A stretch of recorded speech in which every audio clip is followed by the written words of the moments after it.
Good day and welcome back to another week of Talking Technical. And we're in the week of the elections in America, and that will maybe change a lot of scenarios.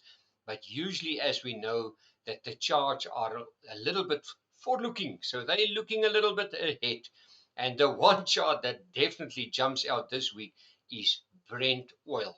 Brent oil is under pressure for quite a while now. We can actually draw a beautiful trend line in here. It's a resistance line that's keeping Brent oil intact. Every time that it gets close to this level, it comes back. But on the longer term chart, we can actually say that there's a beautiful falling wedge developing. Now, the falling wedge is an descending channel. If you use a different line, I can maybe just use this one just to show you. There's the descending channel. There you are. There you are. There's the descending channel clearly to be seen. But let's have a look on this chart as a falling wedge. Now, I know there's two scenarios here. The one is that Brent oil can actually break to the upside out of this descending wedge or falling wedge. And above $79, it can break to the upside. And where can it go to? You will not believe it. There's the width of that falling wedge. Let's do a projection here. We just link it up to the top, and that can take it all the way up to $92. $90 is the first target.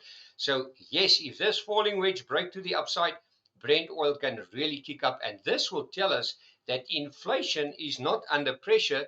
Inflation is maybe back to gain some momentum.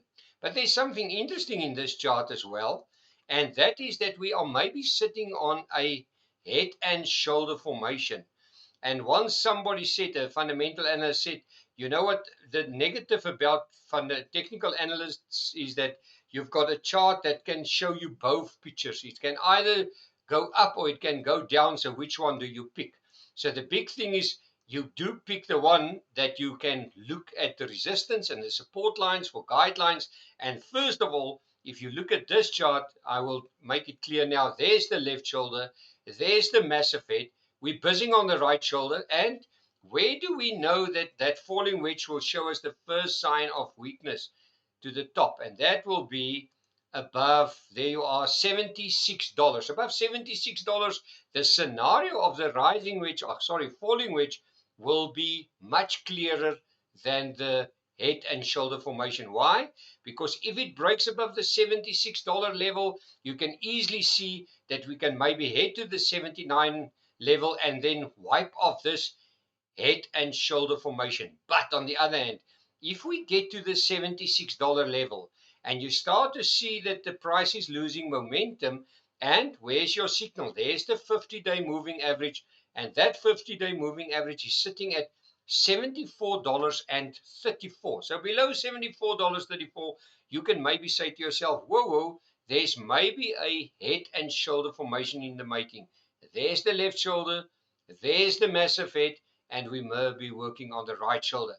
Now, if we do a projection here, let's use this projection from the head of the right shoulder to the neckline, all the way down to the projection here, can take the share all the way, there you are, $65. And if you do the full projection from the head to the neckline, and you do the projection downwards, where can it take the price to?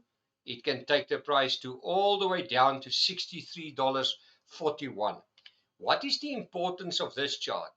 If this neckline turns into a resistance, we may easily see that commodity prices actually comes under pressure, and that the demand for commodities will be lower, and we will maybe see some lower inflation. On the other hand, if we see that this chart breaks to the upside, suddenly the whole scenario can change.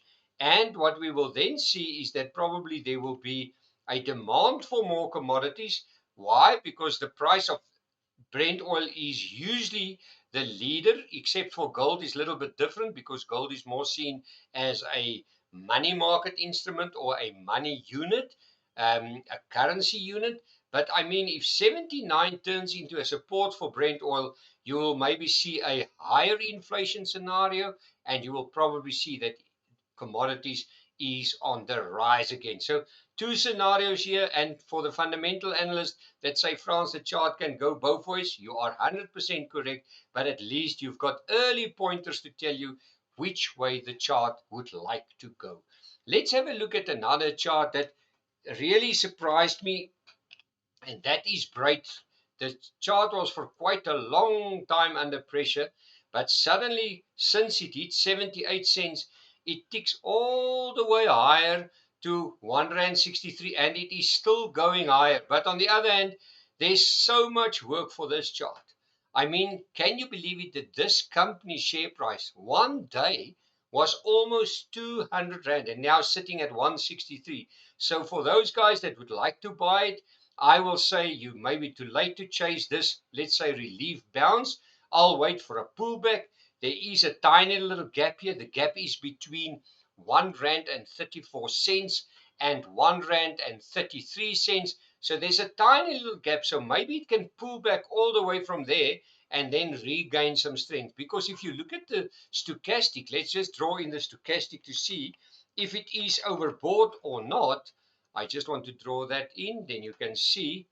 There you are. I usually use the setting 1433. I change it often to different shares, but the basic one is 1433. Look at your stochastic. It's up at the top for a long time. And this brings me to another lesson.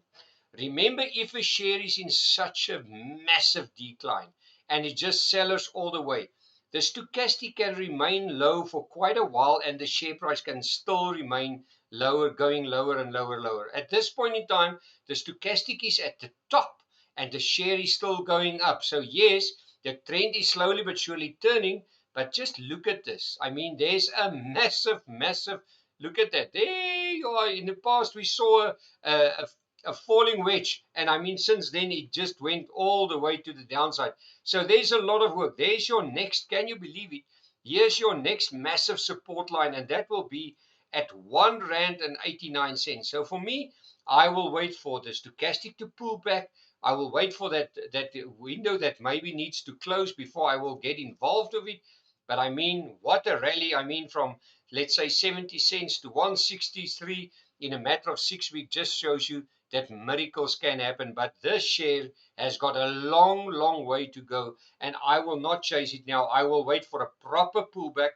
I'll wait for a proper higher high before you get into the share, because for me, there's too much fundamental work on this share to be done before it really gets very interesting.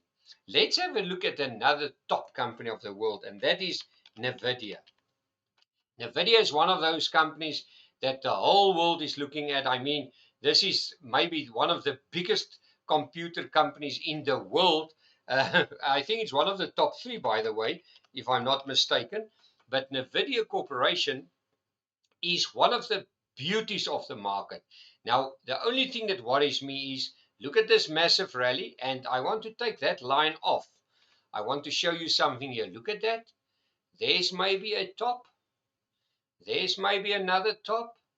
That can easily become a double top. Now, yes, where will this double top come into play? Unfortunately, the double top will only come into play, can you believe it, below $90.69. This double top scenario can come into play. And where will be your first sign of technical weakness on a daily chart? It will only be visible below 128.74. And boy, oh boy, I don't even want to see where this chart can go. Look at the scenario. There's the top from the double top to the neckline or the support of this double top. But let's have a look. If you project it to the downside, can you believe it that a top company like Nvidia can maybe surprise you all the way to go to this low? And believe it or not, there you are. If you look at that, there's the candle. uh, let's just show you. I mean, it's actually surprising. I just want to draw that line in, and then you will immediately see what I'm talking about. I'm just going to go all the way, just a horizontal line, just to show you. And look at that. If it plays out, it can maybe head to close this gap. Look at that gap. There's the gap. That gap sits between $42.89 and it will close at 42.38. So that is a gap to chase, 42.89 to 42.38. Can you believe that? I mean, let's see if that happens, because if that happens, that will bring the Nasdaq back for quite a big mac.